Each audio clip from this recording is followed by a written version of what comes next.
Ano pa?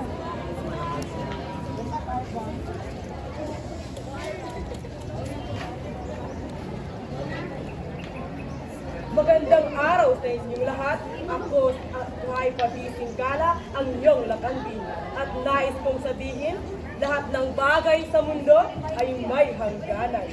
Tatalakayin natin ang modernong teknolohiya. Ito ba ay nakatutulong o nakasisira ng kalikasan? Mabilis ang pag-unlad at naging kasanggan natin ang teknolohiya. Pinadali ang trabaho at umunlad ang buhay.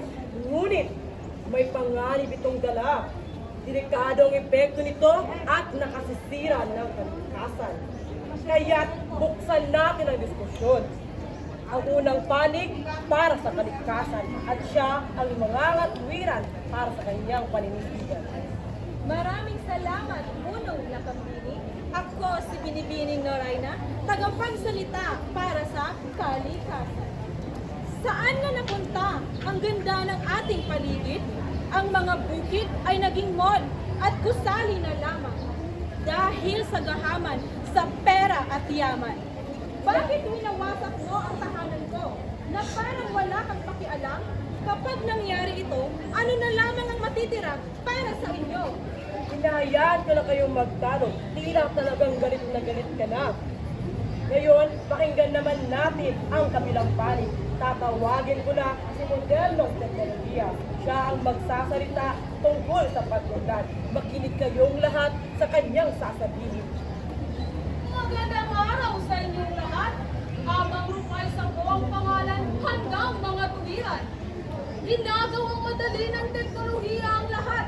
Mula sa biyahe, hanap buhay at libangan. Isang pindot lang tapos na agad ang trabaho.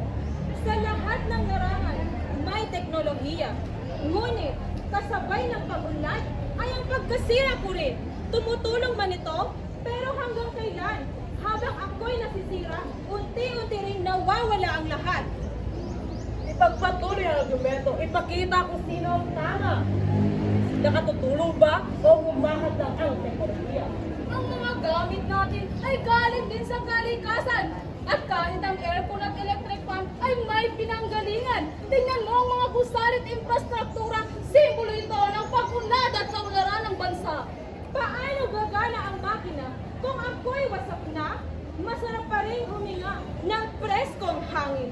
Huwag hayaang ako ang mamatay dahil sa inyong pag-unlad. Bakit puro negatibo lang ang nakikita mo? Huwag mong kalimutang marami rin akong naitutulong. Lalo